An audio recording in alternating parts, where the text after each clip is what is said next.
your video and unmute yourself, and let's begin this amazing conversation we are about to have. Hello, Teon. Thank you for having me. Okay. Yes, yes, yes, yes. So let's go ahead and dig straight into it. Can you share with us some defining moments that shape who you are and the man you have become today?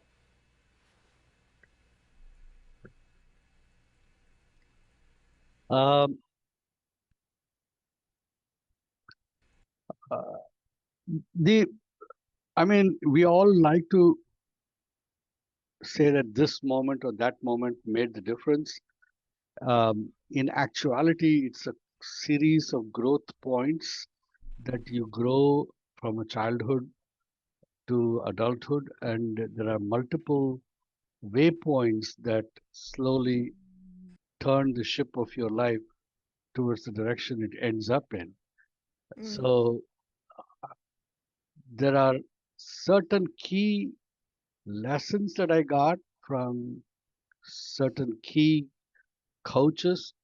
One of the defining lessons I got was from my grandfather, and mm, he established to me that the lived experience of what I have is entirely a story that I create. I was a teenager and I was doing very well in school, not a problem there. Then one day, my three best friends, their fathers got jobs in some other company and they moved out of town. So I lost my three friends. So overnight, I had no friends. The three best friends all moved out to a different state. And then there was a teacher who came, a new teacher came to school. Um, you know, she didn't like me or I didn't like her, whatever. So my life was miserable in school. She was always picking no on friend, me. bad teacher. Oh man. Yeah. So lost no friends, bad teacher. Uh, and so I was kind of miserable. So in the midst of all of this, my grandfather came to visit us. So after dinner, my grandfather and I were very close. So after dinner, he said, Ravi, I'm going to go for my evening walk after dinner. You want to join me? Will give me company while I go for a walk. Mm, So we were walking down the street, and he asked me, like, what's the problem? You have been very quiet today. Something bothering you? I said, no, no, nothing. He says, no, no, I know you. There's something bothering you. You're not your uh, normal. You're not your normal self. So then I started telling him, I have no friends. I hate school. I have this teacher who's all the time, making me look like a fool in class, asking me all the hardest questions and, making me look stupid. All the children laughing at me. I hate school at all. Right? So he listened to all of it, and then he said, "You finished?" I said, "Yeah, I'm finished." So, why don't you do me a favor? You look at the stars in the sky, and so yeah. So I want you to tell your complaints, all your problems that you had that you just now told me. I want you to look up at the stars, and I want you to tell the stars your problems. But mm. you got to tell it loudly, like the way you told me. I looked at my grandfather. I thought the old man is losing it. Uh, but I loved him. I respected him. So I looked at the stars and I started telling the stars my complaints. And initially I was kind of going slow about it. And then I got more Uh-huh. confident. I'm giving my full energy. I'm giving all my complaints to the stars. I finish it and then I say, okay, now what? I finished. So he says, you look at the stars now and tell me what the stars are doing with your problems. So I said, what do you mean you do it? They're not going to do anything about the problems. No one cares. The universe doesn't care about my problems.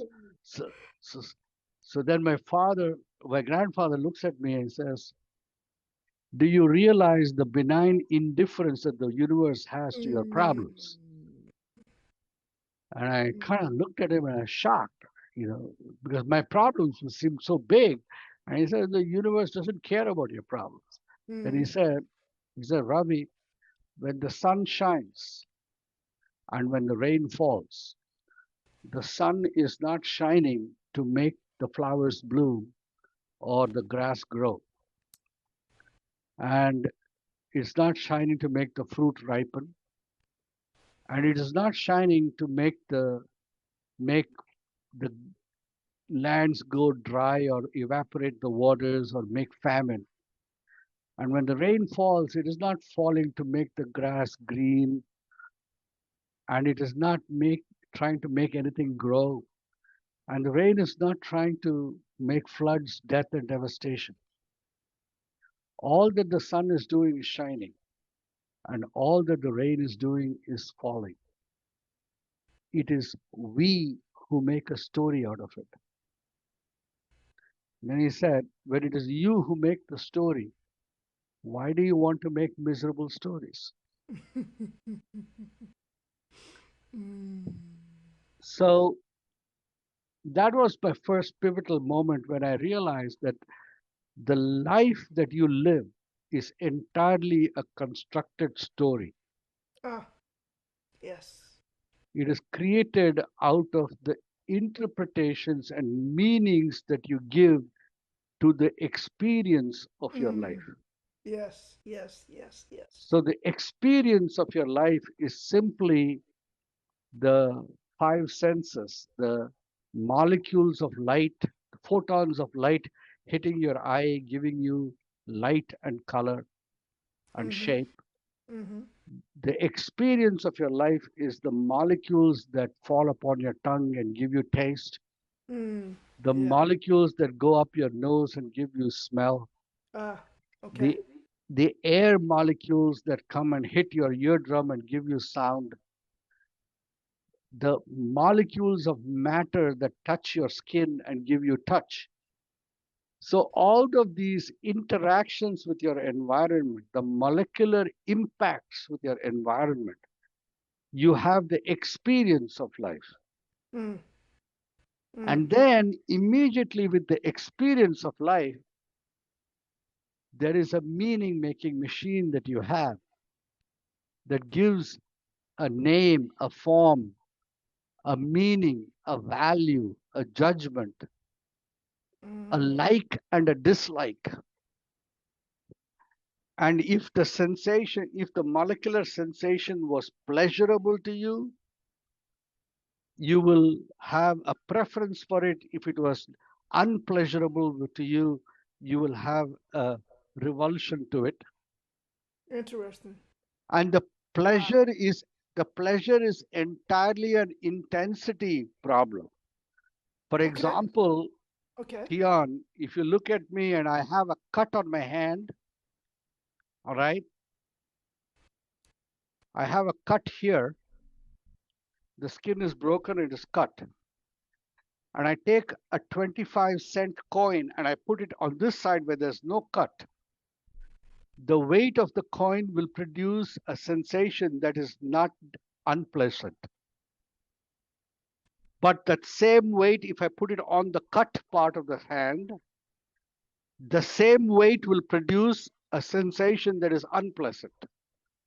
So the the impact, the molecular impact, which is the weight of the coin, is the same. Mm. But because the sensitivity is changed, it is felt as pleasure or That's what I'm pain. saying. Wow. Wow. So it is entirely you constructed it. Wow. It is I the love it. same sensation. I love it. I love it. I You love it. constructed it based upon your sensitivity. Mm. A beautiful woman says, fuck you to me. And if she smiles when she says that, it is an invitation. Mm. If she shows me anger when she says it, it is a repulsion. Mm. The word is the same. It's all about the perspective. The context changes the Mm. meaning. Mm. Okay. And the context automatically changes not only the meaning, but it also changes everything that follows the meaning. Mm. That is what I'm Interesting. trying to tell you. Your entire life is your construct. Mm. So now that you understand that you have two ways of knowing life, one is as experience and the other is as meaning. Imagine that, one second, imagine that you were sitting at a restaurant and the waiter comes to you with a menu card, and on the menu is a description of the various meals. The menu is a description, it is not the meal, it is a representation of the meal. Got it. Got it. Like that, the meaning that you make of your experience is not the experience, it is a representation of the experience. Now, people confuse the experience with the representation.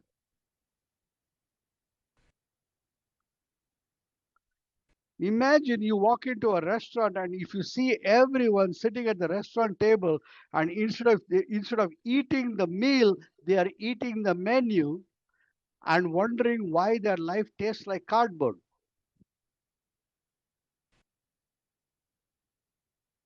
But that is exactly what people are doing in life, isn't it? 99.99% of people are living their life as a representation instead of actually as an Yeah. experience. Yeah. Yeah. They are going through life eating the menu instead of the meal and Uh, wondering why their life does not taste good. uh, you know what? That part right there, I want to dig a little bit more on that. And I think sharing your story a little bit more will help with everyone listening on why what you're saying makes sense and how they can begin to move in a different path for their life or create a different journey. I know that you had a high pressured medical career. Then you decided to move from that to create multiple purpose driven businesses. Like, let's talk about that journey on if that's okay with you on how you move from that to what you currently do now. So, very early in life, I got interested in asking two questions. One is, how does life work? And two, how do you make life work when it doesn't? Mm, okay. So initially, I started asking that question in the field of biology. How does life work? How do frogs and fishes and birds and bees and how do dogs and cats and human beings work? Uh huh. How does their body work? And that took me into the field of biology and into medicine. Okay. Okay. And as I started asking that question deeper and deeper, I found situations where I did not have good answers as to what made their life work. Okay. Okay. And then, so more and more, I started looking into research and things like that. And then the question shifted. Say, okay, now that I know how life works, how can I make life work when it doesn't work? Mm, And as I went down that path, I started discovering the, I started using the technology of medicine and science and biochemistry and protein and peptide chemistry into making medicines that allow the body to work when it doesn't work. okay. So first was my field as becoming a doctor and actually treating people. And then I had my training, my research training in chemistry, biology, biochemistry, and molecular biology. And I used that technology to design medicines. So that brought out the business that I created for making medicines with Active Power Inc. and so on and so forth. Mhm. Mhm. So these two things were going side by side. I was a doctor by Uh huh. day, by evening, I would come to my lab and I would start making medicines and I would start doing both. Then, as I started rising in the field of medicine, I became a chairman of the hospital. And then the question became, all right, how does the department work? Yeah. Okay. And how do you make the department work when it doesn't work? Uh. So that took me into the area of leadership. So in each of this, the question is always the same. I How see. does a system work? Yep. And Yep. how does the Systems. system, how do you Uh make the system work when it doesn't work? huh. Yeah. And as I started going down deeper and deeper into this, I found that people at the fundamental level were living life in an unworkable way. Okay. Okay. So animals or human beings are given a certain framework for Mm-hmm. survival. Yeah. Yeah. And they use that framework to try to predict what is unpredictable about life. Mm. All animals do it. Mm-hmm. The tiger that cannot predict where the deer is going to appear is going to go hungry. The deer that cannot predict where the tiger is going to appear is going to get eaten. Mm-hmm. So, all animals and human beings try to deal with the unpredictability of life by Okay. creating meaning out of their interactions. This meaning making machine that you are, this menu making machine that you are, is for the purpose of trying to create a pattern and filing it in your memory so that you can deal with the unpredictability of life. Mm. It's almost And like you muscle memory. so you can figure out Yeah. the next time your environment produces experiences that resemble a particular pattern, you can go into your memory and take a past menu and say, this is it. So I know what works. I know how to make it work now. Gotcha. Quick The, decisions. Yeah. the problem with that pattern making machine that you are is that there is no life there. There is only matching, I saw that coming. Yeah. but there is Yep. no experience there. There's no Uh, joy there. yeah. Yeah. The joy is in the experience, but when you are busy reading the map instead of looking outside the window, you'll get to your destination, but you will not enjoy the journey. Got it. Yep. Yep. You're So right. you will You're right. live a life of 90, 100 years and you will be an unhappy person because you really did not live. All the Mm. time you're looking at a map. Oh, I Yep. got to go do this. I had to go do this. I'm going to go there. I got to go there. Never ever putting the map down so that you can actually live. Mm. Enjoy life. Yeah. To enjoy life, you have to stop making the meaning. So you, so the thing is, my search for how do you make life work when it doesn't work brought me to a fundamental realization that life does not work for the vast majority of people because the mechanism which they are born with to survive life, to survive the unpredictability of life, makes it such that they cannot live. mm. Mm. And then I suddenly realized that the few people who are happy were able to find a balance between experience and the meaning. And they were able to reside between the space, in the space Between. Okay. between experience The and gap. meaning, The gap. Yeah. the gap.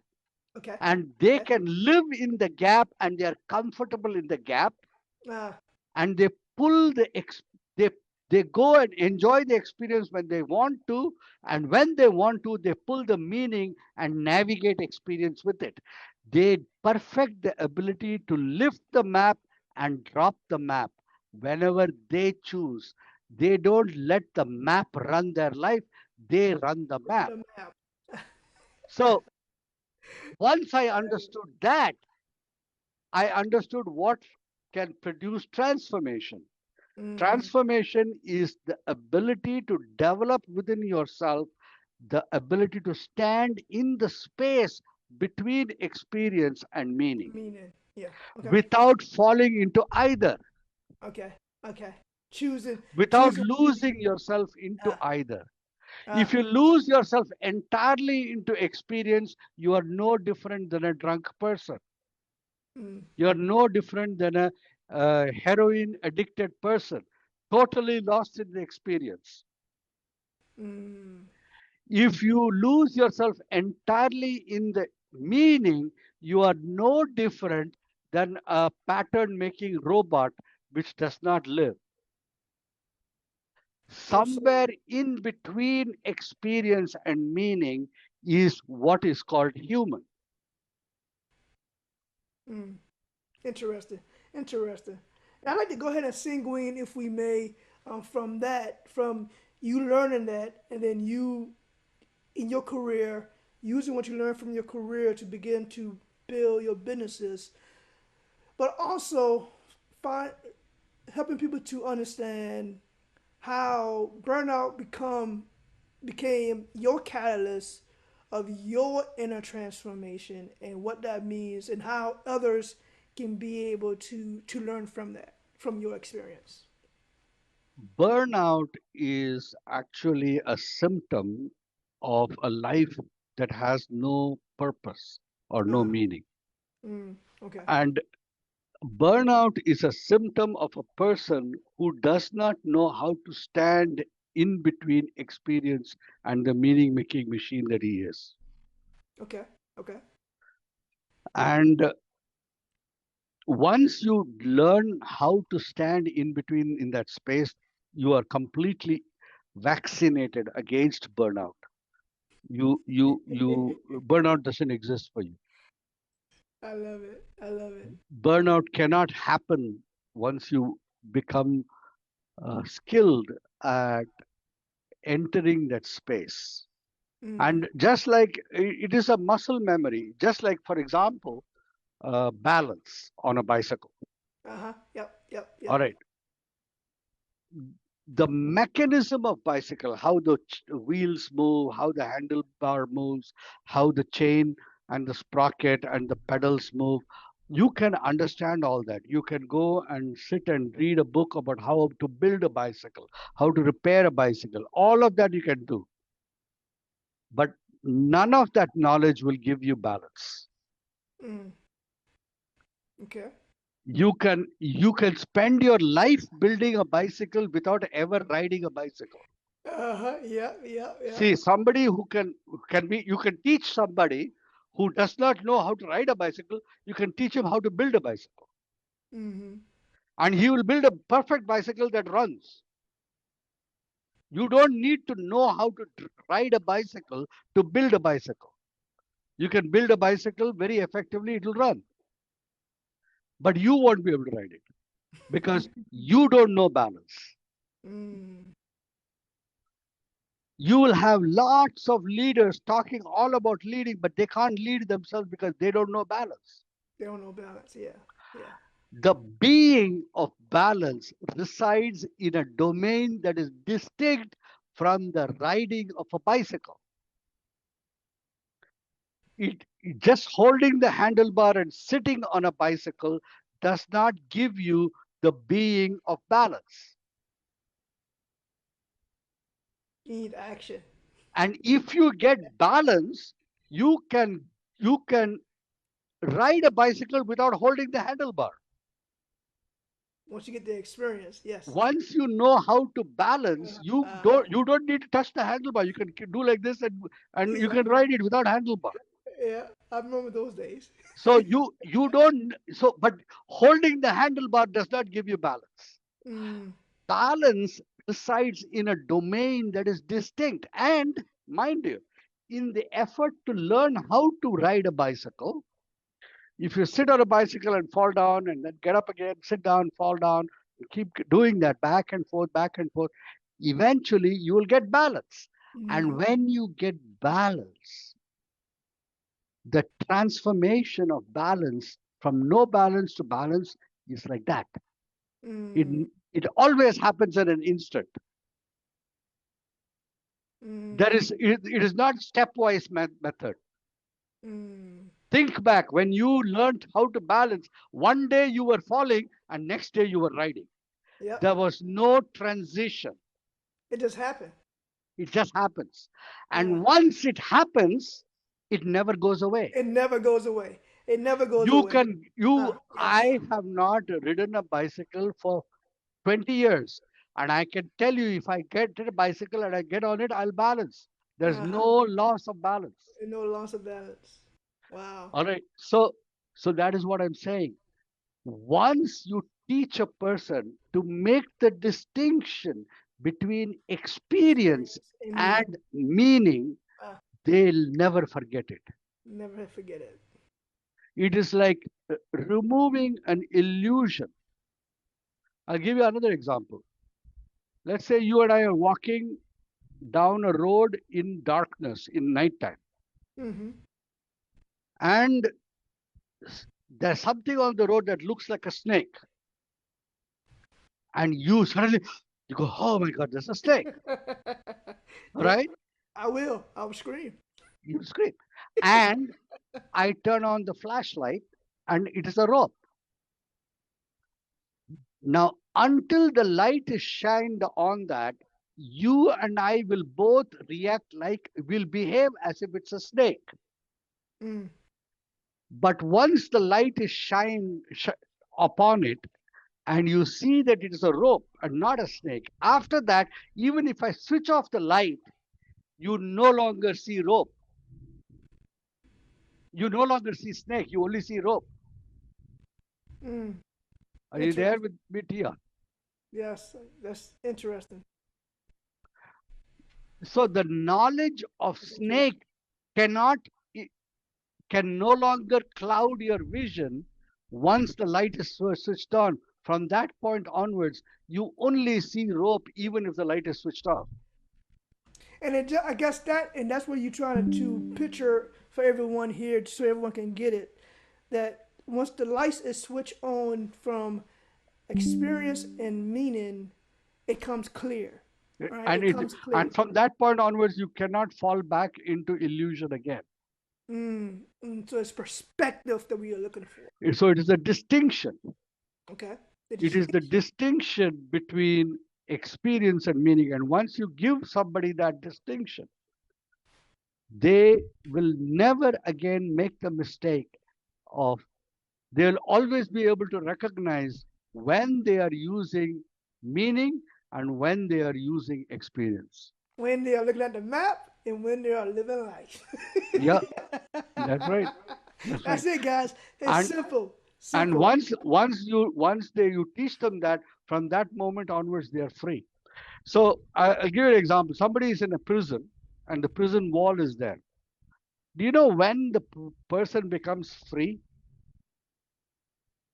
The person becomes free in a prison when the wall is cracked, not when it is broken open, but when it is cracked. The minute there's a crack and he can see through the crack the outside world, in that moment he is free. Because from that point onwards to actually making it big enough for him to walk out is only a matter of space. The wall does not exist anymore the minute it is cracked. So even if the wall is there, the crack determines that the wall is no longer present for him. Mm, mm. The possibility of breakthrough is already created. So freedom is like that. The freedom is from no freedom to possibility of freedom. The minute the possibility is created, freedom is created.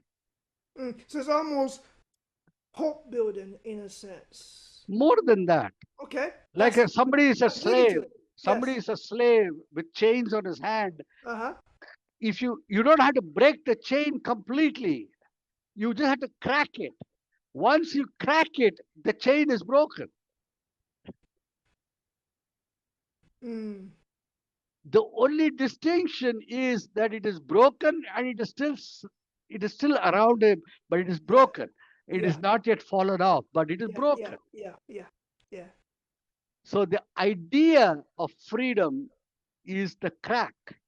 So for a person who is not free, the idea that he can actually exist, and for him, it has to exist not as an intellectual concept, Uh but huh. as an experience. As an experience. Interesting. Hmm. Okay. Okay. Now, with that experience, even though it got meaning, but the experience is what's counting. That's the application of transformation there, right? So how if someone is just stuck in meaning, like that's where they are, and they're not they know that the experience is there, but they're not paying attention, or they're not living in the experience. It's actually not paying How can attention. you That's it. help someone to move from always looking at the map to enjoying the experience? So the first thing that you need to do is actually tell them to pay attention to something that is real, not something that is constructed. Mm, So, so the easiest thing that is real is something that they can actually touch, smell, taste, or feel.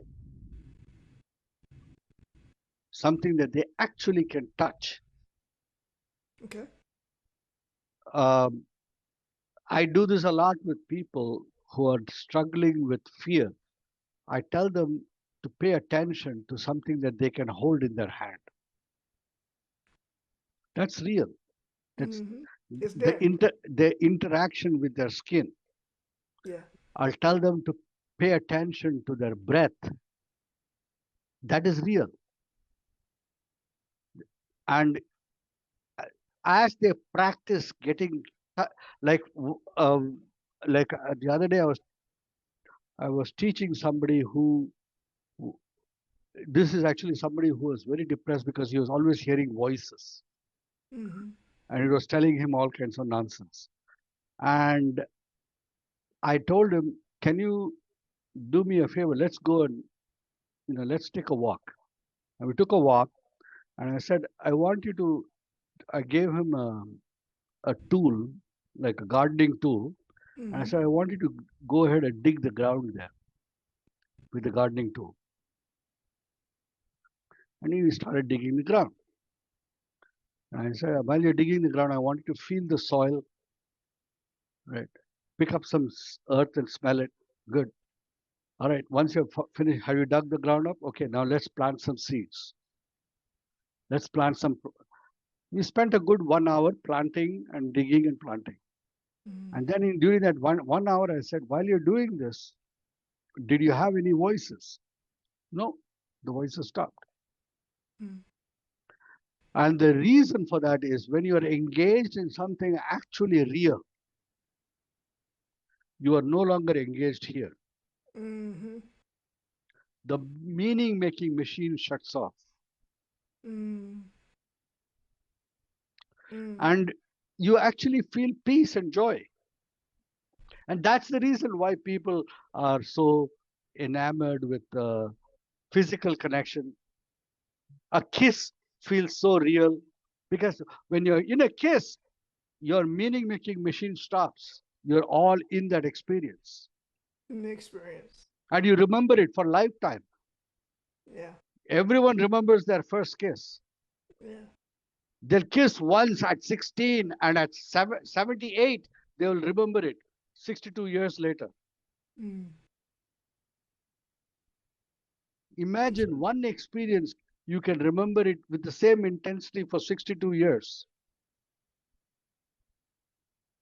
mm.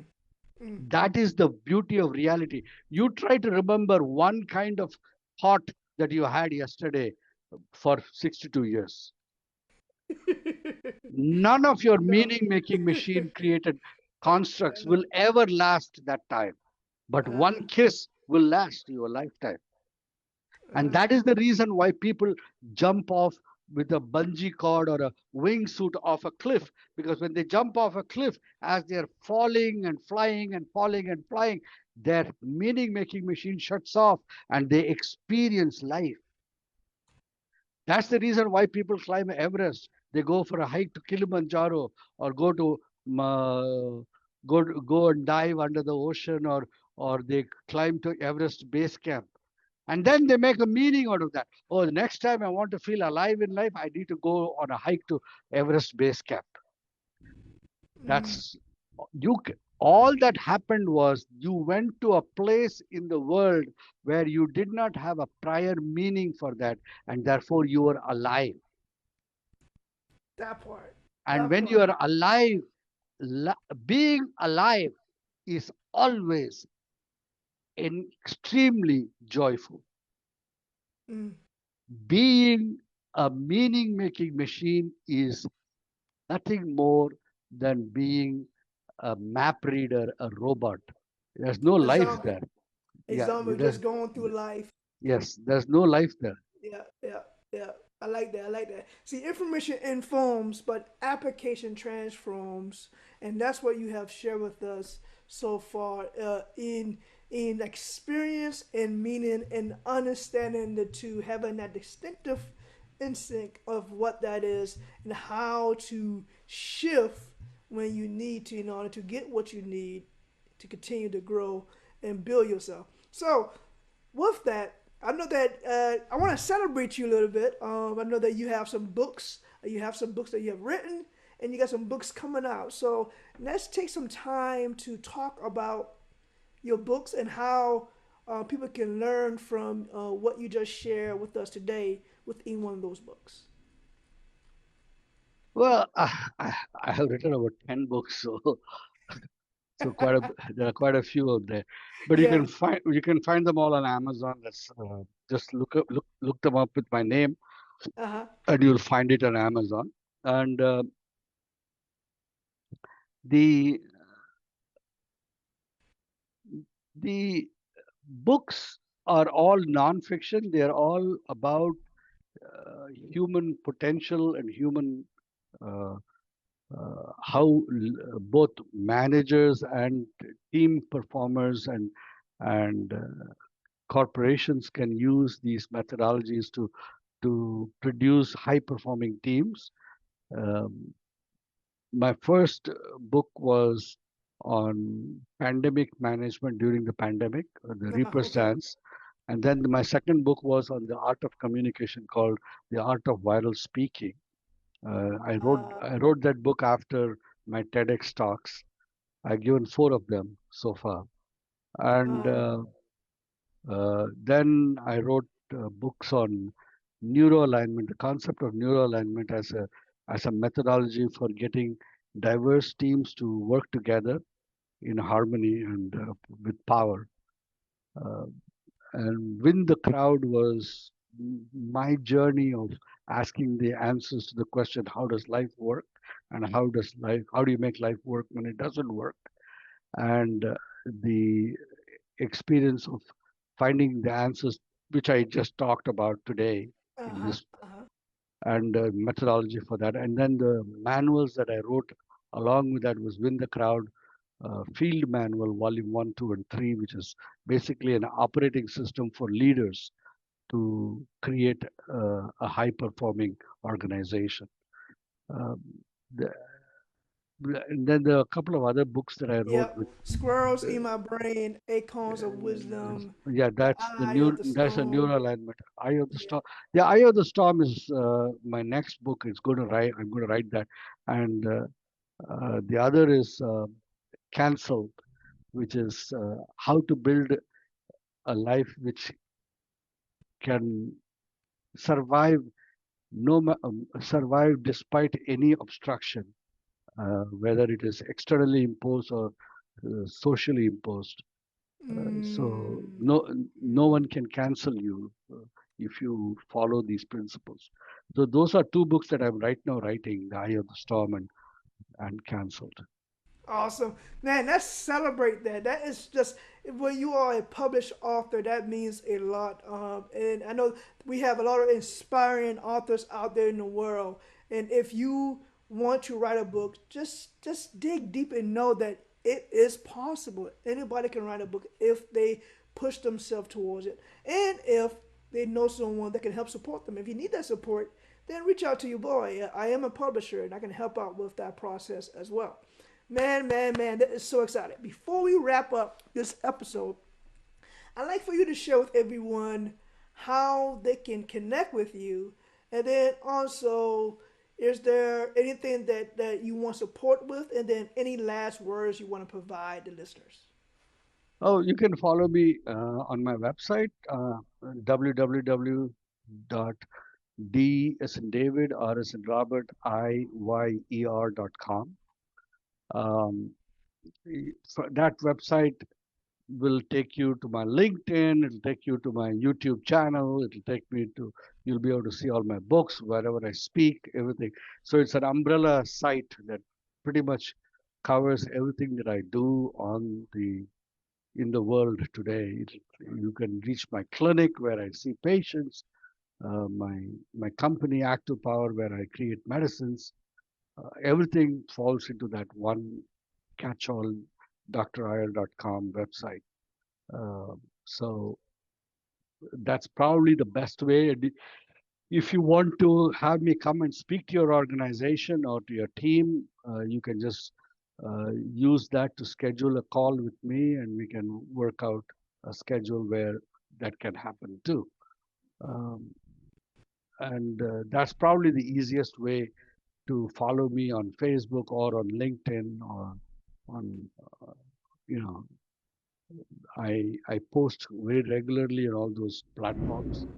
So that is it.